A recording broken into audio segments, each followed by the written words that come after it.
बालक होता उसका उपनयन संस्कार होता है।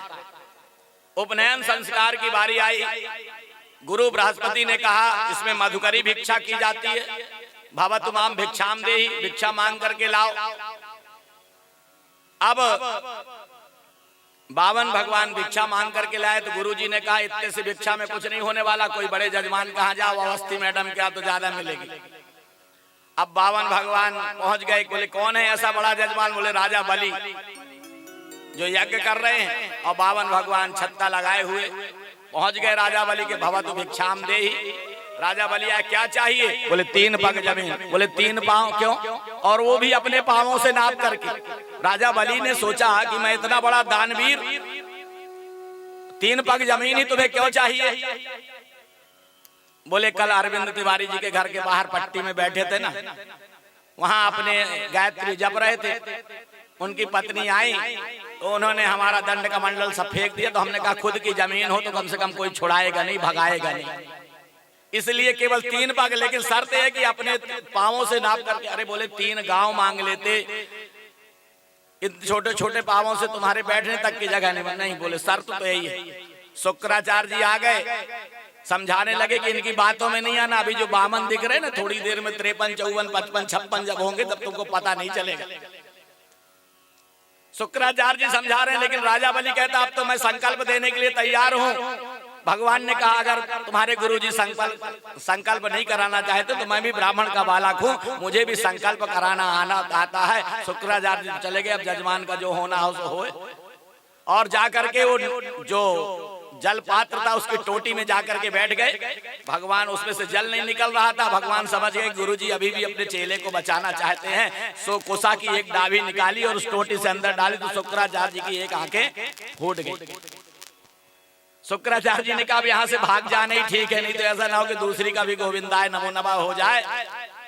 और इसलिए शुक्र का जो दान किया जाता है ना, एकाक्षी दान कहलाता है।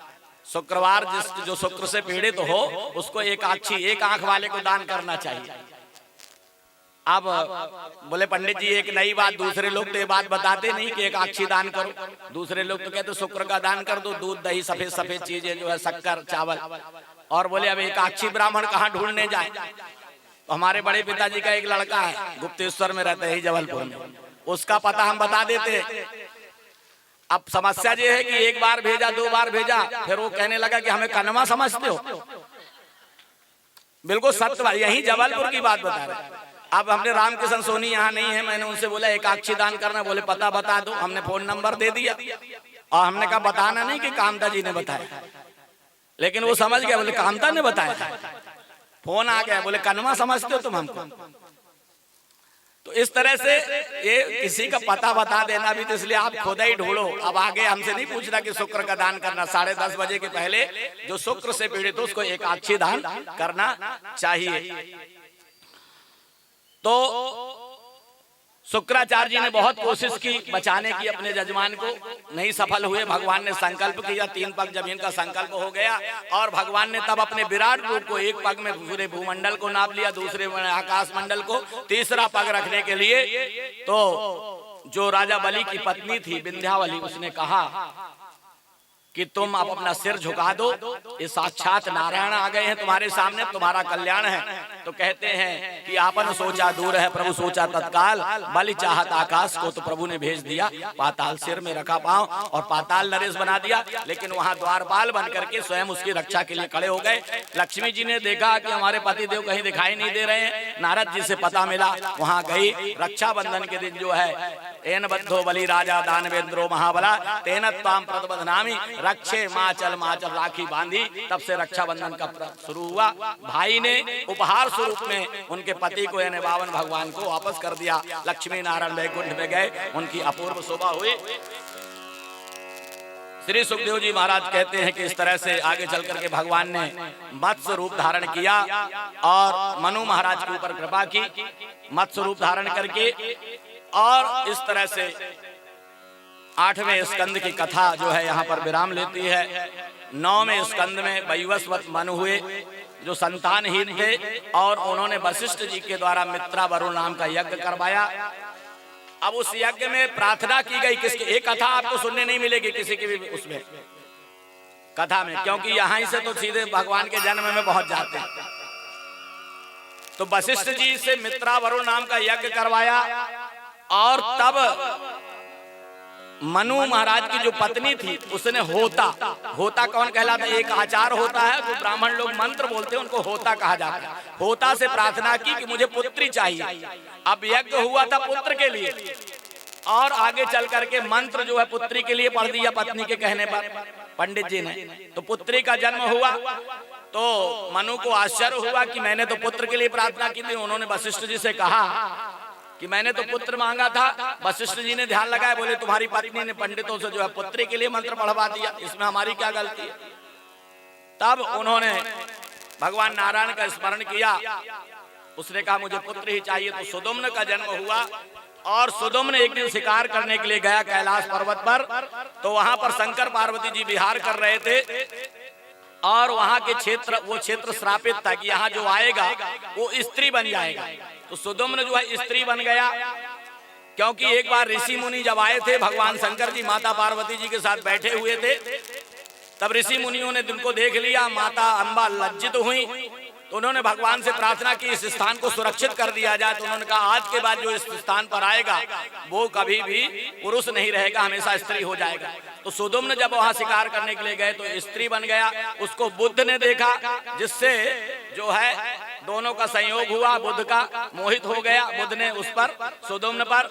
और तब पुरुरवा का जन्म हुआ और तब देखा वशिष्ठ जी ने कि ये तो स्त्री फिर से बन गया है और जन्म भी इसका स्त्री के रूप में ही हुआ था।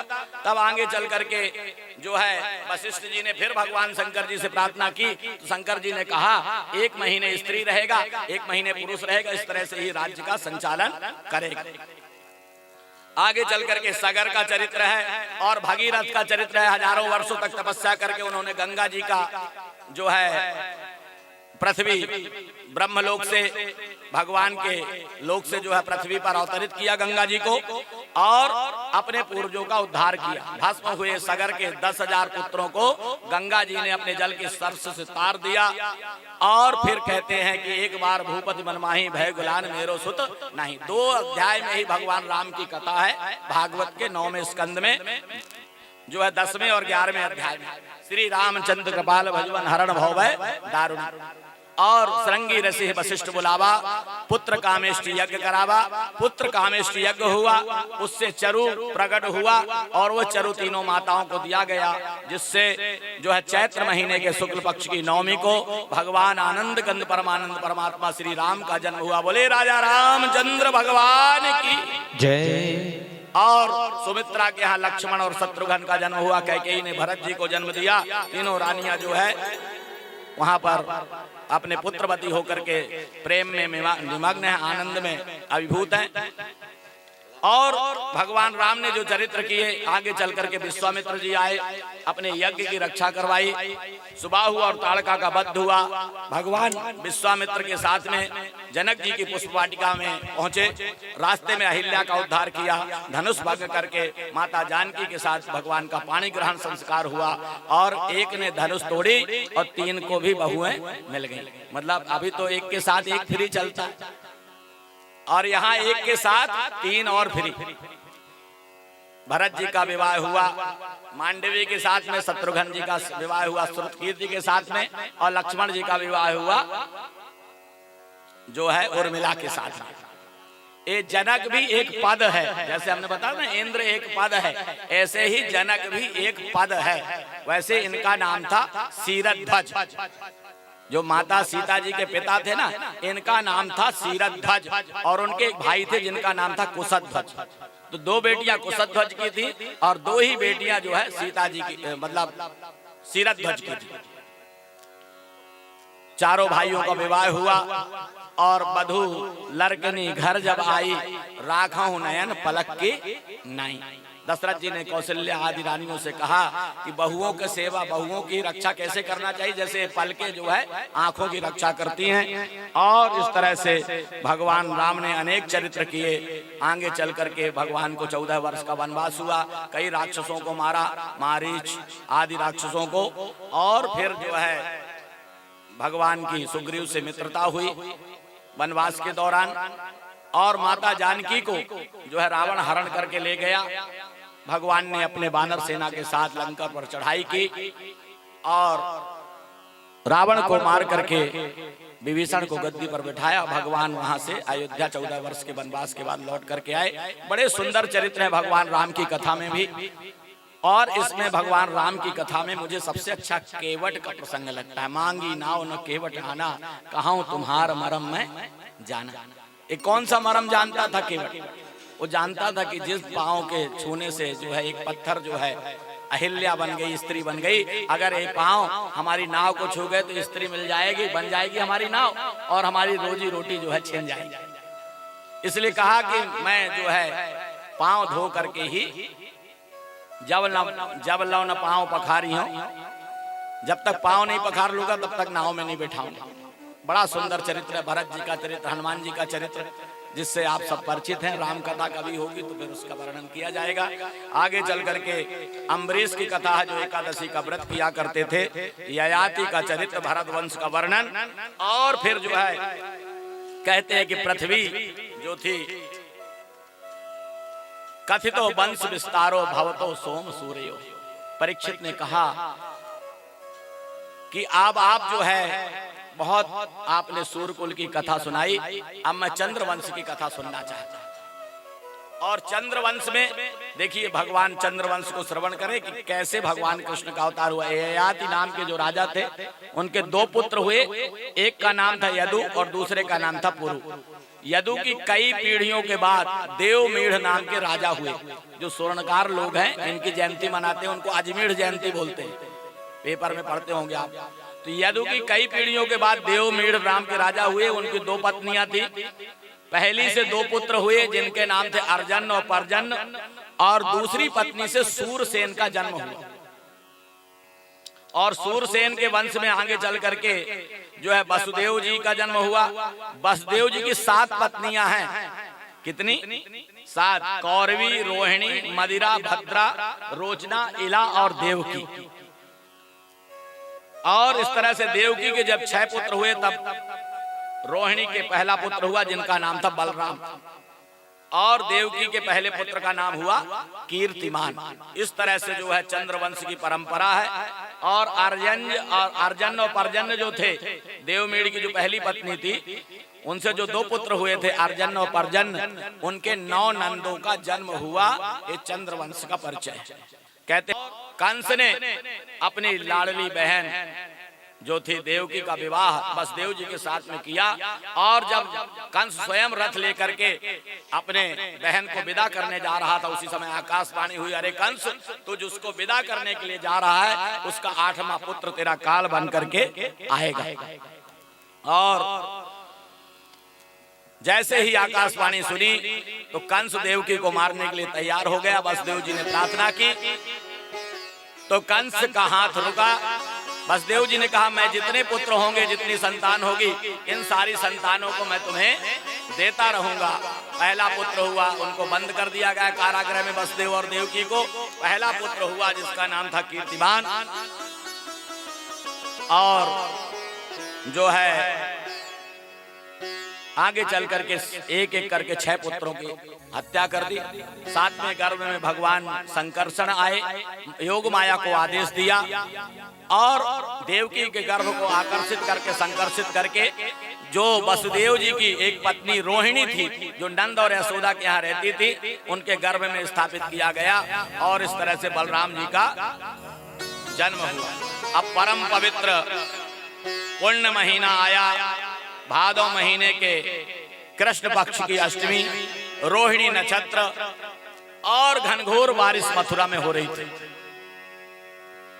चारों तरफ बिजली की गड़गड़ाहट, बुधवार का दिन और काली अंधियारी रात। भगवान आनंद कंद श्री कृष्ण जो है मथुरा में कंस के कारागार में देवकी और वसुदेव के सामने प्रकट हो गए। भगवान जन्म नहीं लेते, भगवान प्रकट होते हैं। भाई प्रकट कृपाल लोचन अभिरामा तनु घन श्यामा आयुध गुलजारी, भूषण बनमाला नयन विशाला, शोभा सिंधु करारी, कहीं दुई कर जोरी स्तुति तोरी, कहीं विधि करऊं अनर्ता, माया गुण आना जय भाना, वेद पुराण भजनता, करना सुख सागर सब गुण आगर, जय गावहि कृति करता, शोभा महित लागी जन अनुरागी, भयों प्रकट श्री करता, ब्रह्मांड की माया निर्मित माया, रोम रोम प्रतिवेद कहे, ममोर लोबासी अपवासी, सुनत धीरज मन थिरक रहे, उपजा जब गाना, उपजा जब गाना, प्रभु मुस्काना, चरित बहुत विधि कीन जय, कही कथा सुनाई मात बुझाई, यही प्रकार सुत मिले, माता पुनि बोली तो मति बोली, तजहु ताज रूपा, मीरे सुनीला अति प्रिय शीला, यह सुख परम अनूपा, सुनी वचन सुनाना रोहावई, हरि पद पावई, तेज परम अवकोपा, विप्रधेनु सुर सित लीन मनुज अवतार, निज इच्छा निर्मित तनु माया गुण गोपाल। बोलिए राजा रामचंद्र भगवान की, चारों भैया की, बोलिए बाल कन्हैया लाल की जय।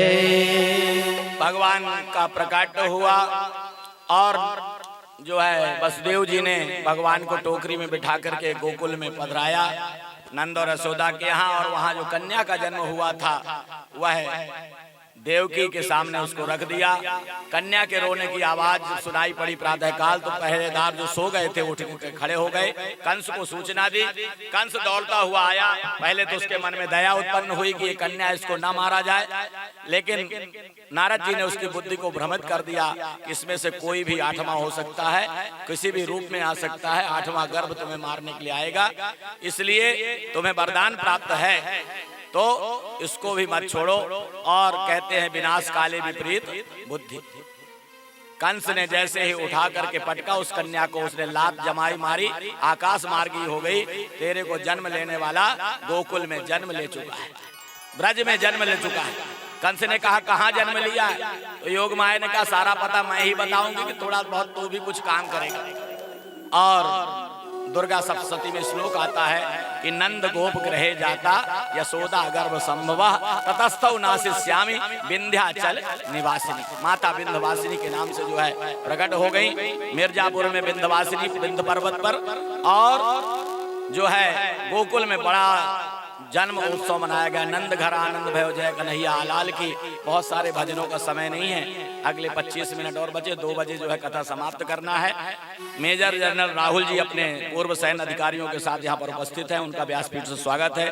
गुंजन के प्रांतीय अध्यक्ष डॉक्टर आनंद तिवारी जी, सरदार गुरबचन सिंह जी चौपड़ा जी भी उपस्थित हैं, और एम अकबर जी भी यहाँ पर उपस्थित हैं। व्यासपीठ से आप सबका स्वागत है, और परमात्मा आपको बहुत बहुत आशीर्वाद दे, यही भावना जो है व्यासपीठ से है। हमारे पूर्व विधायक सिहोरा से नृत्य रंजन खब्बरिया जी भी उपस्थित हैं, उनका भी व्यासपीठ से स्वागत है। आगे चल करके कहते हैं भगवान कृष्ण 6 दिन के थे, पूतना आई और भगवान को जो है उड़ा करके आकाश मार्ग में ले गई। भगवान ने अपने वजन को इतना बढ़ाया कि आखिरी में पूतना को कहना पड़ा सा मुंच मुंच मुंचाल मित प्रभाषणी। बार बार कहती मुझे छोड़ दो, मुझे छोड़ दो। राजेश पाठक जी का भी स्वागत है व्यासपीठ से। भगवान का आगे पूतना का भगवान ने उद्धार किया। तृणावर्त आया, भगवान का अंग परिवर्तन का उत्सव मनाया जा रहा था। भगवान कन्हैया लाल 108 दिन के हुए, छकड़े के ऊपर जाकर के बैठ गया। उसी के नीचे भगवान का पलरा रखा हुआ था। भगवान ने देखा कंस मामा का भेजा हुआ एक खिलौना और आया है, और भांजे की तो आदत है खिलौनों को तोड़ने की। सो उसने छकड़ा गाड़ी को उलट दिया, तृणावर्त दब करके जो है मर गया। उसका गोविंदाय नमो नमः हो गया। आगे चल करके भगवान राम और बलराम का, कृष्ण और बलराम का नामकरण संस्कार गर्गाचार्य जी ने कराया। और धीरे धीरे भगवान कृष्ण बड़े हो रहे थे। गोपियों के मटकों को फोड़ देना, माखन चोरी करना, ये सब भगवान की लीलाएं थी। और यह समाचार जब जो है माता यशोदा को मिलते थे, तो माता यशोदा एक दिन बहुत क्रोधित हुई और भगवान श्री कृष्ण को ऊखल से बांध दिया। भगवान ऊखल को खींचते हुए गए तो नंद बाबा के महल में 2 यमलार्जुन के वृक्ष लगे हुए थे, उसमें ऊखल को फंसाया। और जैसे ही खींचा तो दोनों यमलार्जुन वृक्षों का उद्धार हुआ। एक कुबेर के पुत्र थे मणिग्रीव और नलग्रीव। इनको बड़ा अभिमान था अपनी सुंदरता का, और इनको जो है श्राप मिला हुआ था। आज उनका श्राप जो है पूरा हुआ और इनका उद्धार हुआ यमलार्जुन वृक्षों का। भगवान कहते हैं कि अब गोकुल में तरह तरह के उत्पात होने लगे हैं। 5.5 वर्ष में कन्हैया नंद बाबा आज को लेकर के जो है वृंदावन गए, और यहाँ से भगवान की वृंदावन लीला उद्धार शुरू होती है। बत्सासुर जो बैल का रूप धारण करके असुर बन करके आया था, और बकासुर जो बगुले का रूप धारण करके आया था, इन दोनों का भी भगवान ने उद्धार किया। अघासुर नाम का जो अजगर था, जब ग्वाल वाले गौएं चराने के लिए वन में जाते हैं, अघासुर ऐसा फन फैला करके बैठा था जैसे कोई पर्वत की गुफा हो। सारे के सारे ग्वाल वाले अघासुर के मुंह में चले गए। अघासुर उनको दबाने लगा, सब चिल्लाने लगे ग्वाल वाले कन्हैया बचाओ बचाओ। तब भगवान ने अपने वजन को बढ़ाया और अघासुर का भी गोविंदाय नमो नमः किया। आगे ब्रह्मा जी आए, और ब्रह्मा जी सारे ग्वाल वाले और बछड़ों को चुरा करके ले गए। भगवान समझ गए ब्रह्मा जी की करतूत है। उतने ही ग्वाल वाले और उतने ही बछड़ों का रूप जो है ब्रह्मा जी ने धारण किया। और भगवान 1 वर्ष तक ब्रह्मा जी ने बछड़ों को जो है ब्रह्मलोक में छुपा करके रखा। इधर ब्रह्मा जी जब दोबारा आए कि देखें हम ग्वाल वालों की क्या दशा है, उनकी माताओं की क्या दशा है, जिन बछड़ों को हमने चुरा लिया है। देखा वही ग्वाल वाले वही बछड़े। ब्रह्मा जी ब्रह्म में पड़ गए, और इधर कन्हैया ब्रह्मा बन करके ब्रह्मलोक पहुंच गया। उसने ब्रह्मलोक के सेवकों से, सिपाहियों से, द्वारपालों से कहा एक नकली ब्रह्मा जो है बाहर घूम रहे हैं, जब उनको आए तो उनको अच्छी तरह से उनको सबक सिखा देना। और जब ब्रह्मा जी, असली ब्रह्मा जी आए, नकली ब्रह्मा जी तो वहां बैठे थे असली बन करके कन्हैया। और तब द्वारपालों ने रोक लिया, आप अंदर नहीं जा सकते। ब्रह्मा जी ने कहा मैं इस लोक का मालिक हूँ, मैं अंदर क्यों नहीं जा सकता हूँ। सिपाहियों ने उसकी अच्छी मरम्मत की। तब ब्रह्मा जी का मोह दूर हुआ। वो समझ गए कि मैंने भगवान की परीक्षा लेना चाही थी, पर ब्रह्म की परीक्षा लेना चाहती थी, मेरी स्वयं परीक्षा हो गई। तब उन्होंने भगवान को हाथ जोड़ करके प्रणाम किया। ब्रह्मा जी का मोह और उसका नाश हुआ। आगे चल करके ब्रह्मा जी ने भगवान की स्तुति की। और धेनुकासुर नाम का एक दैत्य था, इसको भगवान, ये प्रहलाद का वंशज था। और जब भगवान ने हिरण्यकश्यप का वध किया था, तब धेनुकासुर से प्रहलाद को वचन दिया था कि आज के बाद किसी भी तुम्हारे आगे आने वाली पीढ़ी को मैं नहीं मारूंगा। तो ये धेनुकासुर जो था वो ताल वन में रहता था, वहां के वन को उजाड़ता था। तो बलराम जी ने जाकर के धेनुकासुर का वध किया। आगे चल करके भगवान एक बार गेंद खेल रहे थे, गेंद जाकर के यमुना जल में गिरी। वहां कालिया नाग रहता था। भगवान ने कालिया नाग को नाथा और उसके ऊपर जो है खड़े होकर के नृत्य किया। केवल हमारा कन्हैया, हमारा ठाकुर ही काली नाग पर ऐसा नृत्य कर सकता है। नहीं तो काल और मगर को तो जो है, मगर और सांप को तो जो है काल की संज्ञा दी गई है। एक काल है, लेकिन काल से बचने के लिए केवल परमात्मा के चरण पड़ जाएं। उस कालिया नाग का नाथा, उस पर कृपा की। और 2 बार जो है ब्रज में आग लगी। भगवान ने ब्रजवासियों को दावा अग्नि से बचाया, प्रलंबासुर का उद्धार किया। आगे चल करके भगवान ने, गोपियां जो है यमुना जल में स्नान कर रही थी, वस्त्र उन्होंने बाहर उतार करके रख दिए थे। भगवान ने चीर हरण किया और गोपियों को शिक्षा दी कि कभी भी निर्वस्त्र स्नान नहीं करना चाहिए। और आगे चल करके जो ब्राह्मण लोग यज्ञ कर रहे थे, उन यज्ञ पत्नियों पर भी भगवान ने कृपा की। और फिर नंद बाबा प्रतिवर्ष इंद्र का पूजन किया करते थे। भगवान ने इंद्र की पूजा बंद करवाई, इंद्र क्रोधित हो गया, गोवर्धन का पूजन किया तो इंद्र ने भारी बारिश की, लगातार 7 दिनों तक संवर्तक प्रवर्तक आदि मेघों के द्वारा जो है ब्रज को डुबाने के लिए इंद्र ने पूरा प्रयत्न किया, लेकिन सारे के सारे ब्रजवासियों के देखते ही देखते भगवान ने गोवर्धन पर्वत को उठा लिया। 2-3-4 दिनों तक, और केवल किसमें उठाया? एक छिगली पर, चीची उंगली जिसको बोलते, छोटी उंगली पर गोवर्धन पर्वत धारण किया। सभी ग्वाल वालों ने अपनी अपनी लाठी हटा ली, लगा ली। तो ग्वाल वाले कहते कन्हैया चिंता मत करना, तुम अकेले नहीं हो, मैं भी तुम्हारे साथ में हूँ। भगवान ने कहा तो थोड़ी देर के लिए उंगली हटा ले। बोले हटा लो, हम लोग लकड़ी लगाए। और जैसे ही उंगली थोड़ी सी भगवान ने हटाई, लाठियां जो है चट चट होने लगी, सारे ग्वाल वाले चिल्लाने लगे बचाओ बचाओ। तब भगवान ने फिर उंगली उठाई, सभी ब्रजवासियों की रक्षा हुई। 7 दिनों तक बारिश हुई, लेकिन ये पानी कहाँ गया भाई? मान लो 21 किलोमीटर का गोवर्धन पर्वत है, 7 कोस का, तो पानी गिरा तो कहीं मान लीजिए जबलपुर को भगवान ने उठा लिया, तो भाई सिहोरा डूबे, कटंगी डूबे, बालाघाट डूबे, कहीं तो पानी जाना चाहिए। लेकिन वहां तो इंद्र ने आकर के देखा धूल उड़ रही है। अगस्त ऋषि रामा अवतार में जहां उन्होंने जाकर के भगवान राम के दरबार में भोजन किया था, अगस्त ऋषि एक युग व्यतीत हो गया, प्यासे थे। अगस्त ऋषि ने अंजलि लगा ली, काली नांग ने जो है उसकी गुठरी बनाई और एक तरफ से पानी गिर रहा था। और अगस्त ऋषि को तो वरदान प्राप्त था, समुद्र का समुद्र सूख जाता था, अब सूख लेते थे। सारा का सारा पानी अगस्त ऋषि ने पी लिया। और इधर इंद्र ने आकर के देखा कि यहाँ तो धूल उड़ रही है, समझ गया भगवान की परीक्षा लेने चला था, मुझसे मेरी ही परीक्षा हो गई। स्तुति की और भगवान का अभिषेक किया गया। वरुण लोक में वरुण देवता जो थे नंद बाबा को वरुण लोक में चुरा करके ले गए।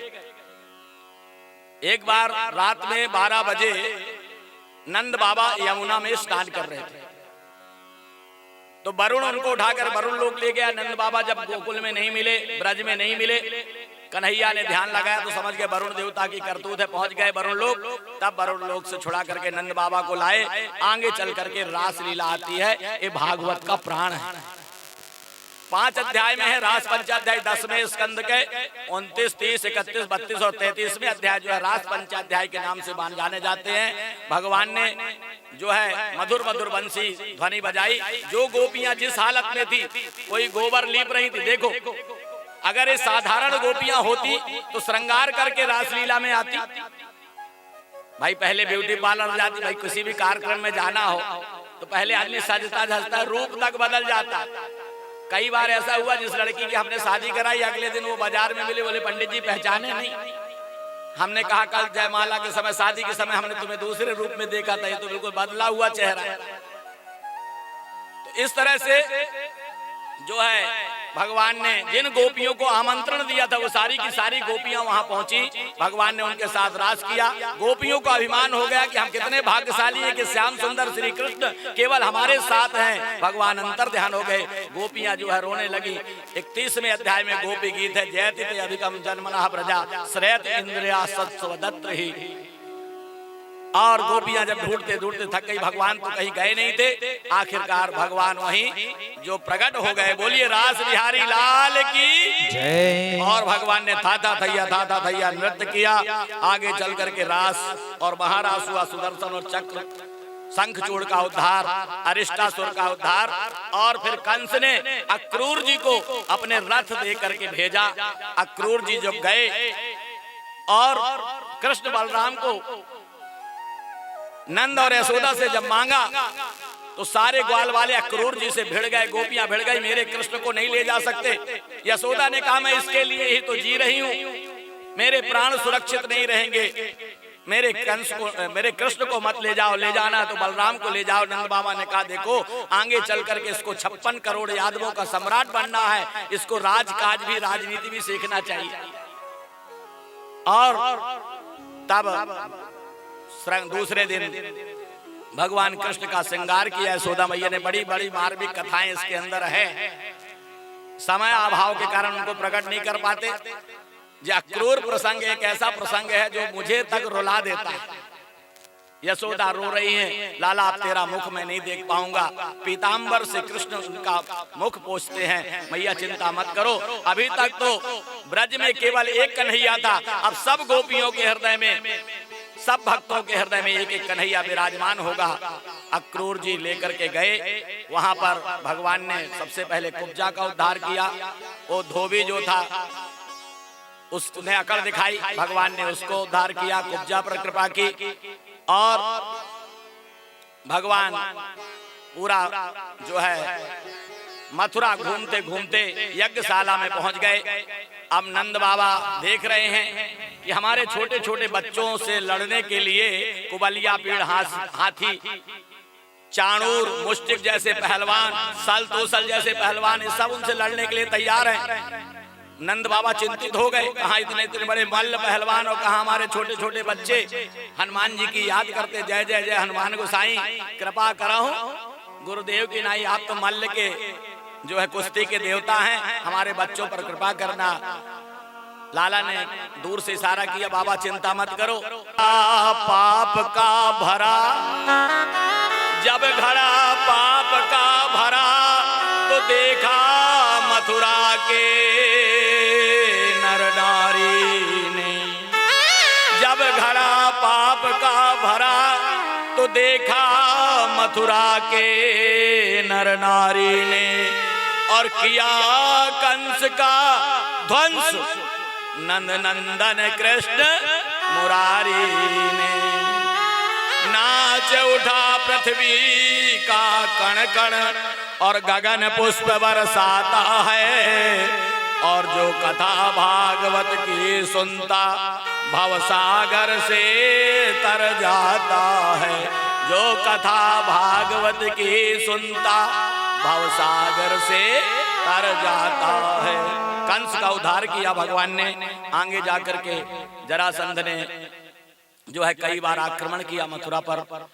भगवान पहले संदीपनी ऋषि के आश्रम में गए, 64 दिन तक रहे, और 64 दिन में ही भगवान ने 64 कलाएं सीख ली। वहीं पर भगवान की मित्रता जो है सुदामा से हुई, संदीपनी ऋषि के आश्रम में। और जो है भगवान गुरुकुल से लौट करके आए, मथुरा की अटारियों में बैठ करके भगवान ब्रज की ओर निहारते हैं, वृंदावन की ओर निहारते हैं, वृंदावन की गलियों की ओर। उनके आंखों से आंसू आ जाते हैं। तो भगवान के जो सखा उद्धव जी हैं, उन्होंने कहा, आप तो ब्रज की ओर निहारते हो तो आपकी आंखों में आंसू आ जाते हैं। भगवान ने कहा, ब्रज की महिमा को कौन जान सकता है। उद्धव जी को भेजा। उद्धव जी ने कहा, हम सबको समझा करके आएंगे। गुरु बृहस्पति के शिष्य ब्रज में गए गोपियों को समझाने के लिए, लेकिन गोपियों ने कहा, ये तो प्रेम की बात है उद्धव, बंदगी तेरे बस की नहीं है, और यहाँ सर दे के होते हैं सौदे, आशिकी इतनी सस्ती नहीं। और ज्ञान, उद्धव का जो ज्ञान गर्भ था वह सब उतर गया। आगे चल करके भगवान ने 18 बार 17 बार जरासंध को पराजित किया। 18वीं बार जरासंध काल यवन को लेकर के आया, और काल यवन को वरदान था कि यदुकुल का कोई भी व्यक्ति तुमको मार नहीं सकता है।